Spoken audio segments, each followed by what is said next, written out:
Hi guys, and welcome to another episode of our podcast. I'm Gail. I'm Russell. Cool. Cool, let's get stuck in. Okay, sweet. So I was talking to Gail today about, we went for a walk around the park today, and Let's reframe. I left 6 minutes beforehand. it was longer than 6 minutes. You said 6 minutes. I know, but let's tell them it was longer. Okay. I left 6 She minutes. walks and I run. I walk at a fairly high pace as well, right? It's not like meandering like my. I run really fast.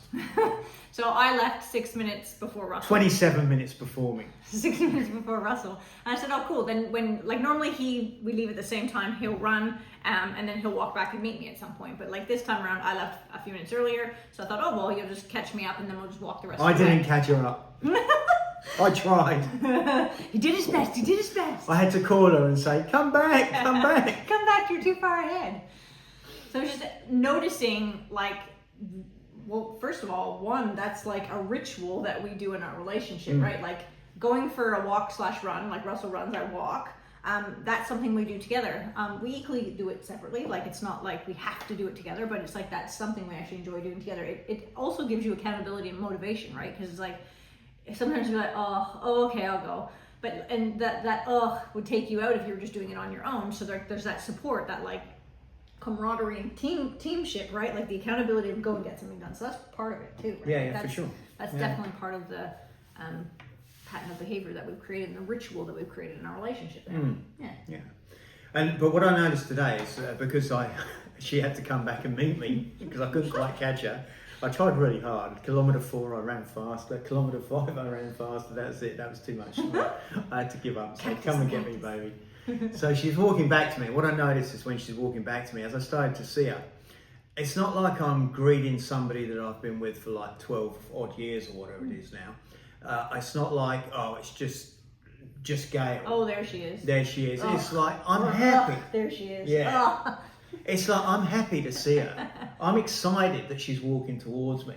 And I'm just like pleased to meet her again. I'm not just like, oh, it's just Gail, just coming back. We've done this 100 times before. It's like creating a newness about it, and a happiness about it that doesn't just happen. You've got to be consciously aware of it. It's funny as well because today, like scientifically, I was reading something, I can't remember where I was reading it, somewhere today I read, that men who greet and kiss their partners goodbye live 5 years longer. Oh wow! No Right? way. So like, and not just like doing it out of like obligation. It's like if you actually like intentionally, so just add to your like what you're talking about in the pattern of behavior, like actually wanting to greet your wife. Like if you leave and come home and greet your partner, like as a man, you actually live 5 years longer. Like that's huge. Yeah.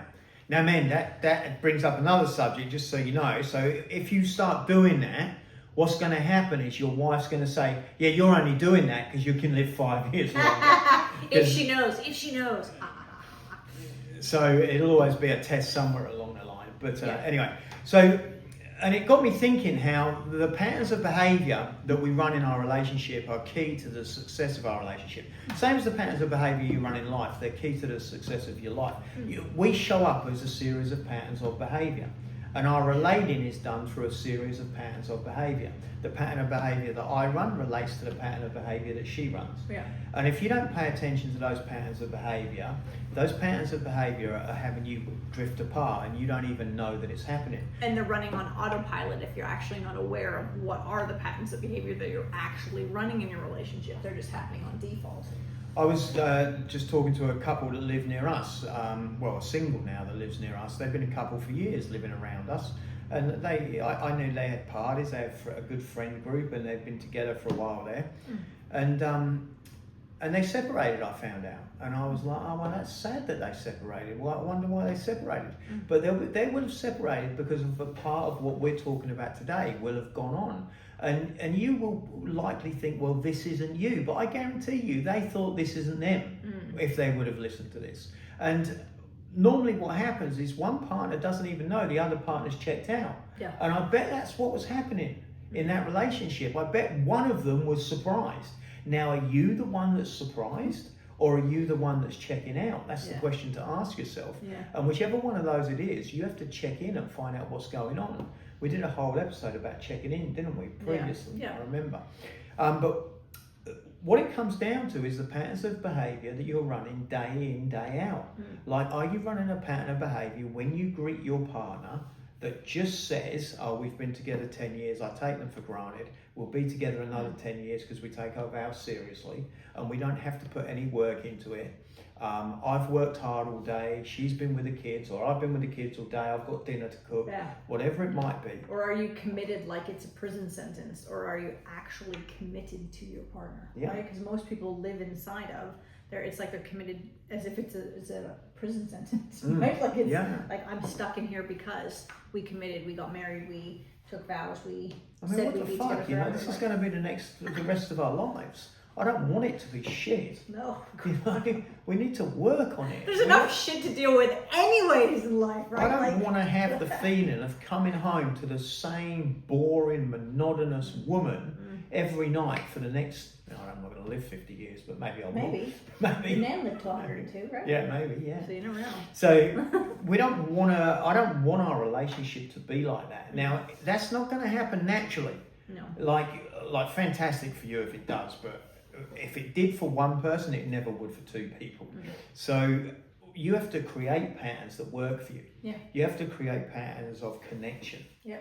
You have to create patterns of intimacy and patterns of love. How are you connecting and communicating together? Like, what are the things you love doing? Like, individually as much as together as well, right? Because both things are important. Like, it's important that you live your life as well as your relationship life. Yeah. And both things have to have validity and space. But it's like, what are the patterns of behavior? Like, what are the things that you're doing? And, interesting enough, I think that actually flows into the patterns of behavior run is what drives a possibility-driven life, which we often talk about in so many aspects of what we do and when we coach and train people and when we support people in their relationships. It's like, well, what does your possibility-driven life do? And are the patterns of behavior you're running in line with that? Or are you running patterns that are like crippling and leaving you powerless to actually make change or even see that the change is happening in your life? Because that happens too, where people have like awesome lives, but they can't see it because they're dealing too much in stress or pressure or like, comparingitis. What's that? There's another word for that. But when they compare themselves to other people too often, and then they feel less than, instead of actually going like, shit, what have I actually created in my life? I don't think there is actually another word for that because I don't think that's actually a word. Well, I think there's probably a proper word, but but everyone knows what comparingitis means. Yeah, that's totally a word I like. I'm using it. Sticking to it. Yeah. So, the key is that you've got to have patterns of behaviour that are bringing you closer together. Yeah. Because if you don't have patterns of behaviour that are bringing you closer together, you don't have patterns of behaviour that are neutral. Right? So forget about patterns of behaviour that are neutral. They do not exist. They're either bringing you closer together or further apart. Or further apart. They're either driving a wedge together, or they're driving a wedge, repelling. They're repelling, compelling, or magnetically bringing you together. And that's what I really noticed when I was walking to Gail. That sort of 20, 30 meters where I can see her. It was like magnetic pull to want to be together again. Like we've done this little walk or run, and we've been that separate. We weren't separate, but separate in physical space. Physiologically, like we were walking. I was walking. He was running. We meet at some given point. But if you want an analogy or you want a metaphor that gives you the idea of what it was, as we're coming together, there's like a magnetic pull to each other because we're a team who work together, and it's the coming back of the oneness that we create as a pattern. And so, which that oneness, sorry if I can just add in a little bit there, is like the oneness is your relationship entity. And that, I know we'll do a whole session specifically on your relationship entity and how to create one. I think that would actually be a really great podcast. But the oneness is the unity, like the union of the two of you coming together, right? It's this entity that you've created. And it's that, like, are you pulled and drawn into each other, or are you repelling and actually like, ugh, God. Yeah. I can't wait for the next time we're apart. Yeah. So you got to keep an eye on that, and so just forget the idea of neutral patterns. There aren't any. You're either slowly wedging each other apart, or repelling each other, or you're magnetically pulling people together. This is about creating patterns that magnetically pull you together, and decreasing patterns that naturally repel you apart. Well, and if you think of a car, right, like, I don't even, what even is neutral? Like, I know you're supposed to throw it into neutral, and like if you're trying to like jump start or like push a car, like when it's not turning over and stuff, like, but what is neutral? Like, what is its purpose? It's not really got a purpose in the car. Like, I mean, it does. There's things that it does do, but it's like, you're not going forward and you're not going backwards. You know, like, drive is going forward and reverse is going backwards. Neutral is just kind of like, I was keen when you said, what is neutral in a car? Because that to me seemed like a bizarre analogy for you to create, because you're not a car person. well, no, but I know, but I meant how like, are you going to make sense of that? well, cause I'm not a car person, but I'm like, neutral really doesn't have, like, I know It doesn't go anywhere. It doesn't go anywhere. Like, But it at least has in a car, functions. it doesn't go forward or backwards. Whereas in a relationship, if you're in neutral, it wouldn't go. It goes backwards. It naturally. So if you're on a hill, think of it like a car on a hill. You're in neutral. It's going to slowly start to roll back. Yeah. And the decline of the hill is going to depend on the state of the relationship. Right? Well, and even like in my car analogy, not being a car person, but neutral is nowhere. Like, you're actually going nowhere. True. And I get it. and then like your relation, like if you think neutral is nowhere, Yeah. like nothingness. Like, what is the point? Why would you want to be in a relationship that is neutral? Yeah. Or going backwards? Either of those to me would be sucky. Yeah. Like, it wouldn't be something I'd actually want to be a part of. Yeah. So let's just bring your attention. When you see each other, whether you've been apart for 5 minutes, 5 hours, or 5 days, how you greet each other in that time when you come together, how you feel about how you greet each other is everything. If you are greeting your partner, if you're out to work each day, your partner's at home looking after the kids, which is one of the common ones we've seen. Yeah. Mother's at home looking after the kids, taking them to school, and fathers going to work and earning the money. This is less stereotypical these days, but still it's a common experience. So when the man comes in, what we often see is the man's done a hard day's work. He thinks he's done his job. He comes in and he says hello, maybe a little bit of chit chat, and then sees the kids, plays with the kids a little bit, and then perhaps sits down for his cup of tea or a beer or whatever it might be. The woman's busy making the dinner, cleaning the house, getting the kids ready, whatever it might be that she's doing. Yeah. There's no connection. This pattern is one of the most damaging for couples that have children. It's really interesting as well, right? Like, you know, the couch that we've put in our dining and kitchen area. Yeah. Do you notice actually that what that's create? And I've just as you're talking about that just now, like, I am traditionally the person that cooks and does the prep and all that kind of Thank stuff. God for that. Otherwise, we'd be eating cheese on bread. Cheese on bread, that's all we do forever. My girl's a gourmet as well. Like, I mean, it frustrates me a little bit, to be honest with you. I got up Dad's this morning. cooking's like, ooh. No, but it's not the night time. I got up this morning, right? And Gail's all about experiences. She's all about giving best experience to people. And I love Fun. food as She well, loves food. connecting and she loves food. So my girls have become extremely gourmet in their taste. I got up this morning and Gail said to, I think it must have been Indiana, what do you want for breakfast? She wanted an omelet. She wanted an omelette. Spinach and feta. I didn't have feta, so I used other cheese. So she's got a spinach and cheese omelette for breakfast before school. I mean, who does that? And then when I get to look after them, they say, what do you want? I say, what do you want for breakfast?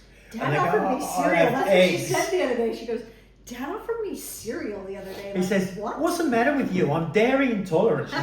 She's not actually. dairy She's intolerant. made a choice to not drink dairy. Like She's cow better milk off right now. without milk, but she's not there. But anyway, she's like, Dad, I don't eat cereal.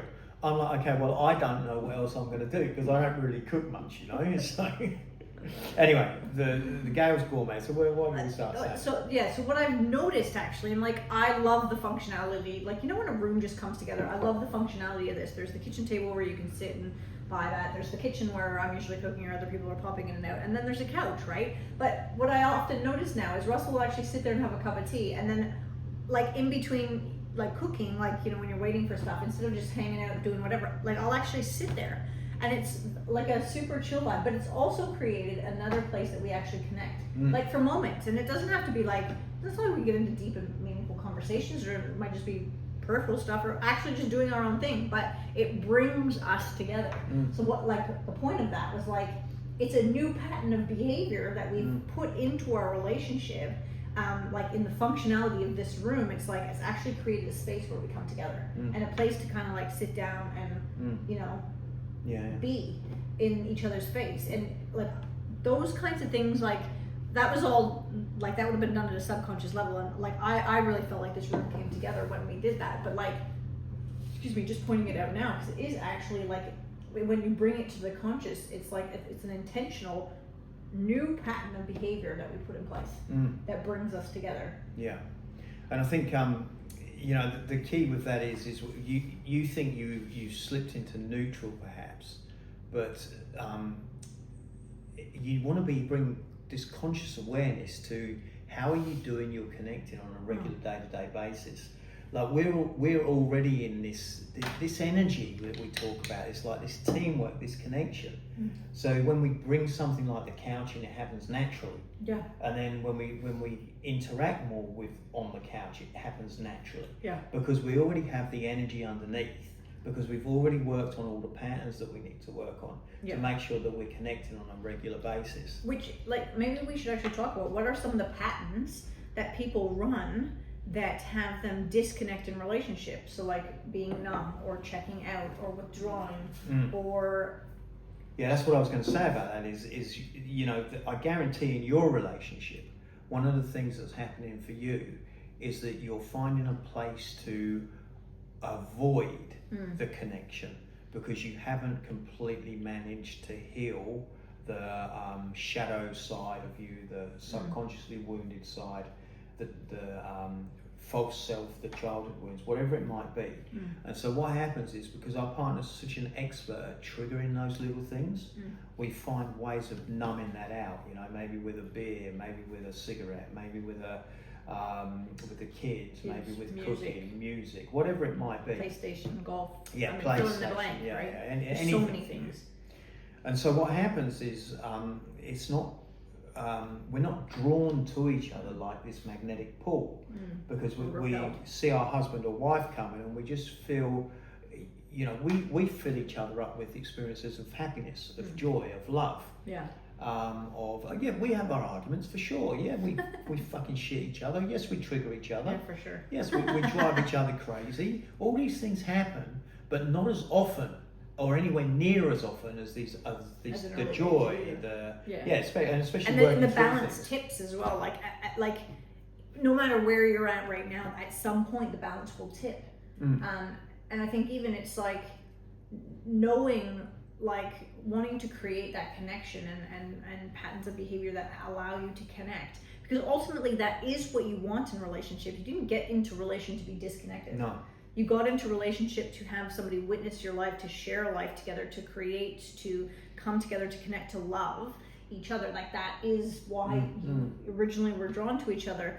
And it's like, no matter what the reasons might be as to why you're not, it's like just to notice them. Like, so for some people, for example, it might be like they're feeling like, well, I'm afraid that if I connect with my partner now, that'll, like, what if that doesn't happen again? Like, what if it doesn't last? What if, like, all the what ifs and the shoulda, coulda, wouldas, right? Like all the things they're putting in place. So I think it's like good to identify some of the patterns of behavior that people will be running that are disconnecting or creating space in their relationship. And I call what we do a science of human behavior, because it is the study of human behavior. Yeah. When person A does A, how does person B react? Yeah. And it's always a cause and effect experience. There's a reaction to what's happening in the moment. So it's very much a science, and the patterns of behavior are very, like, you can observe them and watch them, and they're repeatable, and that's what's good about it, because when you get them right and you're doing patterns that are going to draw you together, from that point of view, then you can just keep repeating them and do more of them, and that's what's really great about it. And I think even so when we were talking about what we were going to talk about on this podcast today, Russell said to me, he's like, yeah, like when I saw you, like I was excited to see you. I'm like, oh my gosh, that's so lovely. Okay, how often do you actually tell your partner, like, babe, I was so excited to see you, like and actually communicate that, because that feels good. That's a win, right? Like that feels really great and makes you want to come together more, right? Whereas like he could easily not share that, and of course yes, okay, we're talking about it because we're talking about it on the podcast, but like take those moments actually even in your day-to-day life and go like, where am I not sharing that? Like, oh, we're so excited to see you. We're like, like if you've been apart, like physiologically, or like somebody's gone away for work and it's like, I really missed you while you're away. Like of course there are things that you love, like don't get me wrong, there's things that are great that you get to do when your partner's not home, but like also then reinforce the things that you missed and that you loved and that you like, wow, like I missed having you around, or just laying in bed next to me, or like just knowing like I had somebody to say goodnight to, or whatever the things are, but share them. Yeah. So we go silent. I think that's a pattern of behavior. People go silent in relationship and they don't share or communicate their experience or how they're feeling, or what are the things that you love in your relationship. You take it for granted, right? Yeah, just kind of like live in bed. It's always going to be there. So now there's a couple of things that are interesting here, because this is not going to happen if you have the feeling of being not listened to or not understood or not cared about by your partner. And the other part of that is, if you're human, you do have those feelings. So it's a natural human response to feel misunderstood and not gotten and not listened to. This is mostly because of what we talk about in communication. Yeah. There's normally two styles of communication. There's speaking and there's waiting to speak. Yeah. So people have not practiced listening, which we can do a whole podcast about that, if you want. But what I was saying there is, I often feel like Gail doesn't have time for me. I often feel like she doesn't listen to me, and I often feel like she doesn't get me or understand me. And that's a normal response for me. No way, baby. How does that make you feel? Yeah, you're just doing it now because we're on I know, camera. but this is great. No way, baby. How does that make you feel? Makes me feel very sad and very disconnected, baby. Do you know that I actually do hear you in those moments? I just have 2 or 3 things going on, but I didn't realize that you don't feel like I hear you and get you in those moments. I still do actually hear you. Some of the things like when you go on about hi-fi, I go off into the Check because I actually don't know what to communicate around that, but still I hear you. I'm like, oh, okay, that's fun for him. Like that's usually the conversation that happens. Like, that's fun for him, but it's not for hi-fi, for example, it's not something I understand, or I mean, I get it, but I don't get it at the level like your hi-fi dudes would get. So, yeah. That's crazy. That's like the blowjob to the heart, and that's the thing that you've just got to work on. How do you give your partner a blowjob to the heart? And you can say, as a pattern of behaviour, like that's magnetically going to draw you together. You're so busy protecting and defending yourself, even though she's doing it on the podcast. She does do it other times as well. Don't get me wrong. Yeah, I was going to say, just as soon as she starts doing it, I'm thinking, okay, she's just doing it because we're on the podcast. And that's why I had to say it again, right? Like I could have gone, yeah, just do it. Yeah, of course. But no, it's like, no, I actually care. Like. And I actually want him to get that he's gotten, right? Like, and like, I get him. Like, he is, like, I do. People want to get gotten in a relationship. And I've got you. Like, I get you. I hear you. I may not always show that I've heard you, or there might be a million one things going on at the same time, but I get you and I hear you. You're good. That's cool. And it really just sinks in, This is so the energy that we want to create. She can only do that if she's willing to get out of her own way, because I bet if she thought about it, there's lots of times where I don't get her and where I don't listen to her. Which could easily have been the response. Like, well, I'm doing like this, and this, and like you didn't get me, or you didn't understand, or you didn't hear me. Like that could be the conversation, right? Yeah. And then there's opportunity. And that's not this relationship is not a you don't do it for me, so I'm not doing it for you relationship. That pattern has got to go. That's like screwing yourself, right? It's like when women. You can't have a great relationship if you're running that pattern. It's like women, not always women. Sometimes it's men too, but traditionally I've heard it's often women. Like withhold sex as a way of like trying to get back to their partner. Well, talk about what is it? Cutting off your nose face. Despite your face. Yeah, whatever that saying is. Cut your nose off despite your face. But like, what, are you insane?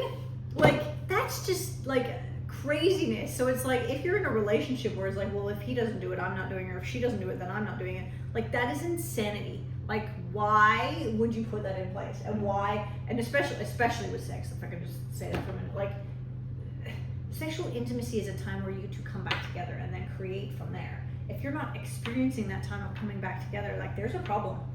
Like, that's a big distinction between an intimate relationship and other relationships. Again, a pattern of behavior. Are you in a pattern of behavior that is like, we create intimacy and we come back, together, or are you creating disconnect and withholding sex, or not actually having sex, or don't think it's important, or yeah, we've kind of just gone past that part in our life? Well, that's craziness, especially for women. Side note. So in your relationship, what's going to happen is, if like your feeling of getting towards your partner is a feeling that a lot of times in life you don't feel God, and you don't feel heard, you don't feel understood, you don't feel like they care about you, then what you're naturally going to do is just part of human behaviour, not because there's anything wrong with you. What you're going to do is you're going to, your fight, flight or freeze mechanism, your limbic brain is going to want to avoid that emotionally. Yeah. And because it wants to avoid that emotionally, we call that limbic system, and that where all the emotions are held, we call that your childhood brain, your lower brain. If you stay in your lower brain, you'll have a relationship that's based on what your lower brain activity is. Yeah. We want to get in our upper brain, and what we call our adult brain. And so what happens is when I'm walking towards Gail today, then what's happening is I'm in my adult brain, excited to catch up with her again, hear what she's got to say. She always has great insights when she's on her walk, always sees great things. Walks with Gail, like, it's actually a thing. Yeah, so it's really cool. So I was looking forward to all of that. Now I'm in my adult brain there. If I'm in my childhood brain, if I'm in that Well, if you were in the lower emotional, it could've brain, been like, emotional brain. Well, why has she walked so fast today? Why could I not catch up to Why her? did she leave me? Why did she leave me? And like, where is she gone? And like, part of me didn't even know. I thought, oh, I wonder if he actually like decided not to come. Yeah. And then when you called me, I thought, oh, well, maybe he's calling to say, hey, I'm at home still. Yeah, and I thought she's at home sitting in the back garden laughing, going, he's running fast to try to catch me, and I just hid out here while he left. That was what I thought. That is interesting. We both thought those things.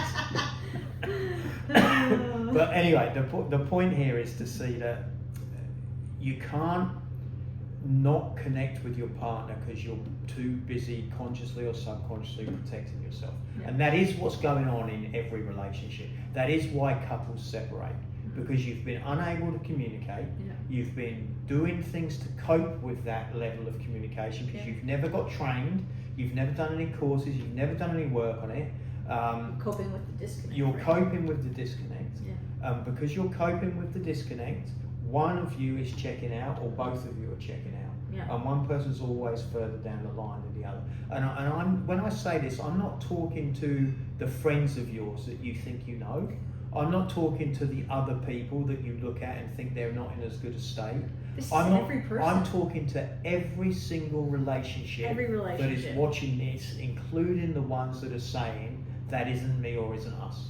Because the thing is if like, even for us, if we take our attention off or act as if like we've got it sorted, like if we just let things fall by the wayside, we would be exactly where everyone else is.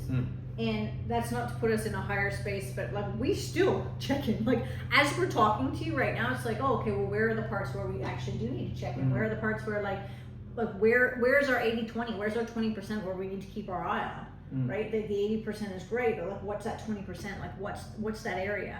So it's no good saying to yourself right now, or running the pattern that we're all good, we've got it sorted.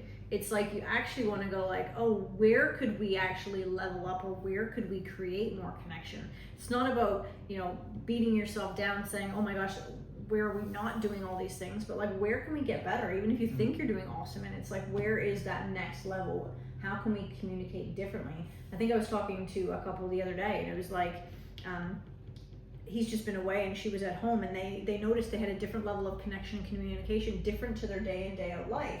And I said to them, I said, well, what's really cool is like, maybe it doesn't have to be at that level day in, day out, but what you've noticed is there's a new level of communication and connection that you can create even when you're not actually like away from each other. Like, even when it is the normal day in, day out stuff. And it's like, if you become aware of that, then even if all they do is take 10% and put that in, that's going to change the level of connection and communication that they have in their relationship, just based on the experience of having done that while they were actually physiologically in two separate places.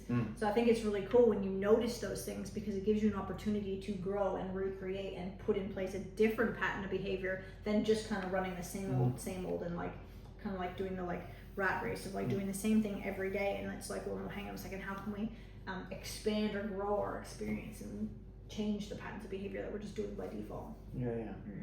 And so, there's a few things you can do to start to work on this. One of the things, turn the telly off. First thing, turn the telly off. Like when you sit down at night, if all you're doing is sitting down watching the TV, then... You're talking to me right now? No, we do that. TV.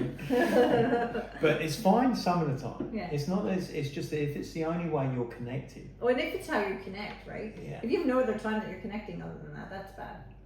Yeah, that you've got to talk to each other. Like we're talking to each other all the time. Yeah. Well, Like all the time. Like it's a nice break to have the telly on, right? Yeah. Because we're kind of always. Well, I mean, giggle and laugh, and we found a couple of shows that just are like so. Yeah. So it's not that you can't watch TV. No. It's just turn the TV off and start having a conversation. Start actually connecting, because we've coached many couples where they're like, oh, but we feel disconnected when they're like hanging out watching a show, and I'm like, gosh, why? Put your screens down. Showing somebody showing your partner a TikTok or a Instagram. Gav did that the other day. It was funny, it was great. I love it. We don't do that very often. I know, it's so random. I was like, wow, oh my god, it's so we're sharing TikToks with each other. We're like real people. It's great. But doom scrolling, isn't that what they termed it these days? Doom scrolling. It's doom not. scrolling. It's not anything in moderation. Is fine. Yeah. And to see the odd funny thing is no problem at all. But if you only connect by doing that. If you only connect by being together when you're social with people, when there's other people around within a community. Oh, you see, it's like the act, right? Like the act that we're together, right? Like it's like. Yeah, but maybe not even the act. I was more talking about if you go, well, we go out together a lot, but where you go is to a group. Yeah. That's not connected Because you're with with other time people. Together. It's like you've got the other energies to feed off of, and you want to get good at feeding off of each other's energy. Kids, so we'll go down the park. We'll walk round to the park here with the girls. The girls will go in the park and play, and then we'll sit together and talk while the girls are playing. That's connecting. Yeah.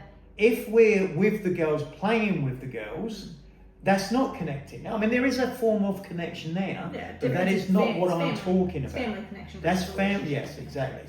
I'm talking about together connecting.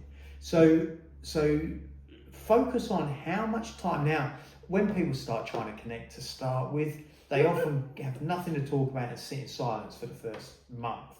But let that be so. Even sitting in silence, right? Still, like there's magic and there's gold in sitting in silence. Like lean into your partner, right? Like if you're on the couch, or put your feet on them, or like connect in different ways. If you can't find the words right now, it's just like. Or seriously, guys, text us and ask us what a topic is, because I mean we do that often with people. We've got like topics that like, here, talk about this. Take an interest in your partner. Take an interest in who they are or what makes them tick. It's funny, yesterday or the day before, I saw a lovely handbag that I got for Gail. I took a picture of it, sent it to her, said, how about this one, babe? But I know what style she likes. And what I don't like. I know what she doesn't like. I know what she needs. It's a certain amount of pockets in a certain amount of positions. Enough zippers as well. Like you can't just like the thought of just being able to stick your hand in a handbag, that just doesn't. It needs enough straps. There's certain type of strap she likes to hang it over her shoulder, crossover. So I have a rough idea of what she likes.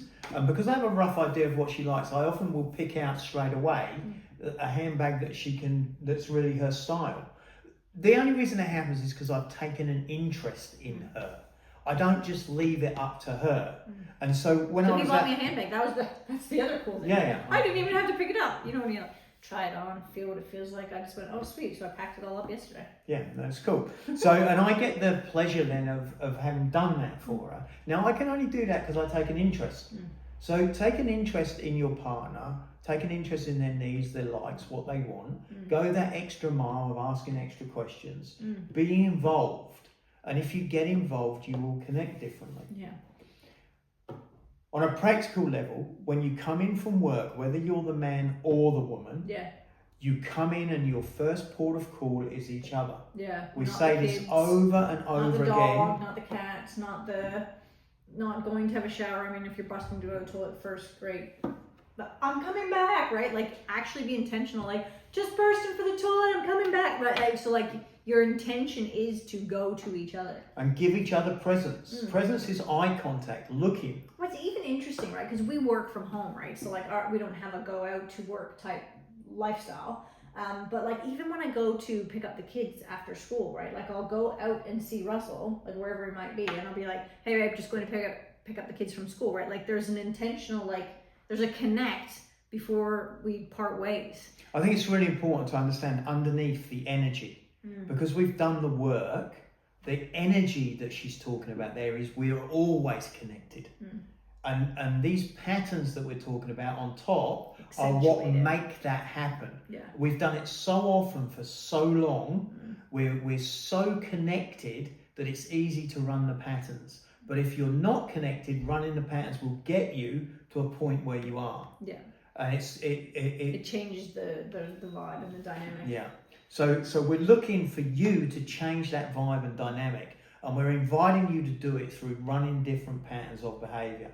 And those patterns of behaviour are making yourself be available to listen, to understand, intentional time together. Yeah. And it doesn't have to be hours on end, guys. Like these are the stirring the pot moments and sitting back down on the couch, right? Like they don't have to be hours on end. I mean, great when you can have block time like that, but it's like the micro minutes that you find in your day to connect, whether you're physiologically apart or together, those are what build up the patterns of behavior that actually create a relationship that is loving and lasting and that you enjoy and that you actually want to go and see your partner, want to greet them and meet them. And being busy is an excuse that people use. What they're saying, when you're busy, what you're saying is I don't want to face the part of life that will happen if I stopped being busy. Yeah. So one of the greatest things that I mean, there's lots of really cool stuff that happens. One of the greatest things that happens is when I take a busy person and unbusy them. they get so much more done. It's incredible. Yeah. Plus they have a much more fulfilled life. Yeah. So being busy is an excuse people use when they don't want to connect. So if you can, I can't remember why I started saying that now. So I was talking about... you were talking about the pattern of behavior. Yeah, so busyness. Yeah, so don't use that. If you're busy at work, stop it. Yeah. Like if you haven't got time for you, the reason you go to work is for your family and your wife. I just finished saying this. It's like people live to work, not work to live. And you want to go to work to afford to live the life that you want, not go to work as being your life. Like that is not what it's for. Yeah. Like, and if that's what's going on, book a coaching session because let's change that shit. Yeah, exactly. Do something about that. Very cool. So when you come in, the first port of call is to see each other, and anything that's getting in the middle of the relationship that's stopping you connecting, start to focus. Where do you feel that you're repelling, or even in neutral? Yeah. Where are you just taking each other for? Stop taking each other for granted, for fuck's sake. Seriously. Even just sit down and have that conversation with your, like if you don't know what to talk about, where are we moving, where are we growing, where are we in neutral, and where are we falling backwards? Like what are those times? Because if you can start to identify them, or where do we take each other for granted and just expect that it'll always be that way. Even if you have that conversation, you'll start to identify where you can shift some patterns of behavior. And it takes one or both of you to shift. How do you feel about each other that's different to when you first met? Because when you first met, you were more magnetized toward each other. The magnets were strong. Just thinking about these couples, babe, as we're talking about this, right? You've got these couples where one person knows the other person's disconnected and they're trying to connect with them, but they don't seem to be able to do it. And they don't know what they would say to them in order to do it. And anything they do seem to say just seems to get brushed off. Wouldn't you just call it out there? I think the first thing is to call it out, right? And say, look, this is the way. I really miss you. Yeah. I really miss you. I miss our connection. I miss the love we used to have. I miss the intimacy. I miss being understood. I miss being listened to. And then followed by an invitation, maybe they don't know how to create the possibility. Yeah, create the possibility, right? What's the next invitation? Can we sit down and have cup of tea together. Is this the life that you wanted us to have? Is a good question. But you've got to, like, especially because if one person's changing, they might be feeling criticised or like they're doing something wrong. If you talk to them about it, they might withdraw more. Yeah. So I think you got to approach it in a very calm, curious manner. Playful, light. and fun. Like, this is not a problem. This is like I want to create more together. I want to come back together. I dream of the connection we used to have. I want to go to bed at the same time together. I want to intentionally go and watch a show together, even if we don't like the same things. And then look, if I was doing it with Gail, right, right now, it would be, babe, you light up my life. You make me happier just by your smile and your smiley eyes. You bring joy. Cool thing, yeah, it's cool. Right? Yeah. You bring like joy to me with your happiness, and when you listen to me, it just makes me feel like I've come home and so relaxed. I miss that. I feel like you're not there for me. I feel like you're vacant. I feel like you're busy doing other stuff. I want that back in our lives. So when you talk like that, then you're starting to create possibility. You're really sharing, opening up, reaching in. Yeah. So I really invite you to consider. And just side note, as somebody who has a critical mind and a criticism wound, that didn't land as critical at all. Yeah. So just to... And this is what you've got to get over, though, if you're going to do that. What you've got to get over is letting them know that you need them. And that's what you don't want to happen. Because what you're saying is I needed you, you weren't there for me, now I'm feeling disconnected. No, fuck you. And so I don't want to tell you that I need you again. Yeah. So what you'll do is you'll give it a half-assed attempt, and then you'll complain. But I guarantee you, every single person I've coached through this, that when they started doing it, they didn't open up and be vulnerable. Yeah. They didn't let them know what they really needed. Like there, I'm always open with Gail, it's not a problem. Yeah. So I just let her know why I needed her, what she brings to me. And that's from an open heart, and because of that, it touches her. So I guarantee you, if you're trying that and it's not working, or if you think you have tried it, it's because you didn't give something up. Yeah. It's always because you didn't give something up. And if once you give it up, they'll hear it in a different way. Yeah. And it's really just like, it's not making them wrong. It's an invitation. It's not a demand. It's a request. It's simply saying. It's not an ultimatum. I remember when we first met and how connected we were. That first day. Do you remember that first day? Yeah. Do you remember that first time? We always talk about this time where we had lunch together before we were even together. And I always talk about how connected I felt even in that lunch. Yeah. And so if you open up and share from that place, you create a possibility of what you can create moving forward. And it's not wanting something from the past to get recreated. It's like, oh, let's bring that forth. Yeah. Let's recreate that in this moment. Yeah. Yeah. And so if you're struggling with that, you can't do it, you need coaching. Yeah. You can't do these things on your own, guys. We spend hours and hours, thousands of hours, thousands of dollars getting coached in this. Coaching. We still have coaches. We work some of it out ourselves. We do keep recreating it ourselves, but we didn't create this wheel. Yeah. We got taught this wheel. Yeah. And so if you're not doing that, then you need to spend money on yourself.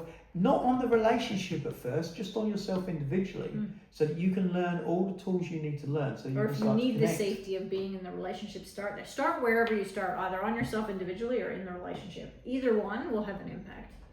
But just start to focus. Is this pattern bringing us closer together? Are we attracting or are we repelling? Yeah. And then start to do patterns. And if, like Gail said, DM us any questions. We can talk about this again, like everything. We can keep talking about it. So DM us any questions. We'll answer your questions. We'll go on Instagram and make a video about it, won't we, babe? Yeah. Cool. Awesome. Nice. Start recreating your patterns inside your intimate relationship and in your life, and watch it totally transform.